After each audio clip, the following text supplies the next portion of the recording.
అంటే పవన్ కళ్యాణ్ మీద మీ అభిప్రాయం అసలు? ఆయన దేవుడు పవన్ కళ్యాణ్ గారు. ఆయన మనలాగే ఒక మనిషి, కానీ ఆయన మీరు దేవుడితో పోలుస్తున్నారు. ఎందుకు ఆయన దేవుడితో పోలుస్తున్నారు మీరంటే?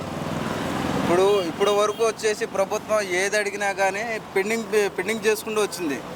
మనం అడగకపోయినా కానీ మనకేం కావాలనేది ఆయన తెలుసుకుని డైరెక్ట్గా ఆయనే మన దగ్గరికి వచ్చాడు, ప్రజల దగ్గరికి. డిప్యూటీ సీఎంగా ఉన్నారు ఇప్పుడు రాష్ట్రానికి. ఆయన ఉప ముఖ్యమంత్రిగా పవన్ పనితీరు అంటే నెంబర్ 1. ఆయన గురించి అసలు ఆలోచించవసరలా. ఇంటికి రోడ్డు మీద వెళ్ళేటప్పుడు పసిపిల్లడు కూడా నాకు పవన్ కళ్యాణ్ కావాలని చెప్పి అంటాడు. సో యువత ఎక్కువ నిజంగా చెప్తున్నారు, కానీ వాళ్ళకి ఓట్లు అయిపోయినా పవన్ కళ్యాణ్ నెక్స్ట్ కావాలని వాళ్ళు కోరుకుంటున్నారు. వస్తారు ఓట్లు వేసేవాళ్ళు ఉన్నా లేకపోయినా ఆయన గెలుస్తాడు. చూద్దాం, అది మాట్లాడదాం. సో అసలు ఆ పదవి ఇచ్చినందుకు పదవికి న్యాయం చేస్తున్నారు. ఇచ్చిన పదవి కన్నా ఇంకా ఎక్కువే చేస్తున్నారు. ఎక్కడ కనపడట్లేదు పవన్ కళ్యాణ్ ఆంధ్రప్రదేశ్లో. సినిమాలు చేసుకుంటూ తిరుగుతున్నారంటున్నారు కొంతమంది.